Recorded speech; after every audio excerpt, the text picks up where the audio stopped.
Okay. I was watching this video. I just like Googled like how to be interesting. And I just started like reading articles and watching videos and just getting other people's ideas. Right. Yeah. And this one that I happened onto was really good. And she was like, she called it the crisis of interesting. And it was, I wrote it down like what she said that the crisis of interesting was.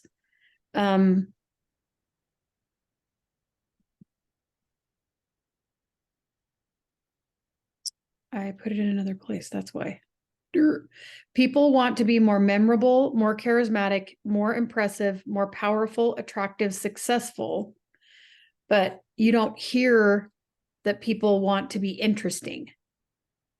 And that's what we reserve for our own thoughts. Like we tell ourselves that we're not interesting or that we're boring or that we want to be more interesting or we want to be more interested, but we don't actually ever say that out loud. We say, well, I just want to be more charismatic. I want to be more successful. I want to be more attractive. Right. But we don't actually admit that we want to be more interesting. We want to be more interested. Right. So the crisis of interesting is when you begin to doubt yourself, your likability, and what people think of you. Then, as soon as you get into that place, then you just close up. And you're not successful, you're not memorable, you're not charismatic, you're not successful, you're not attractive, like you're not all of those things because you've let your self-doubt creep in and decide that you're not likable and you're not worthy and you're not like people don't want you around or whatever, you know? So she says your fear of being uninteresting makes you uninteresting. Worrying or thinking that you're not interesting stops you from doing interesting things, talking to interesting people, talking about interesting topics, and engaging in interesting people. Yeah.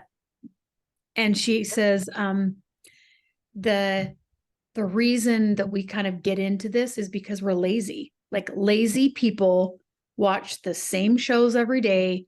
They do the same things when they come home every night. They listen to the same radio show. They listen to the same people. They have the same friends.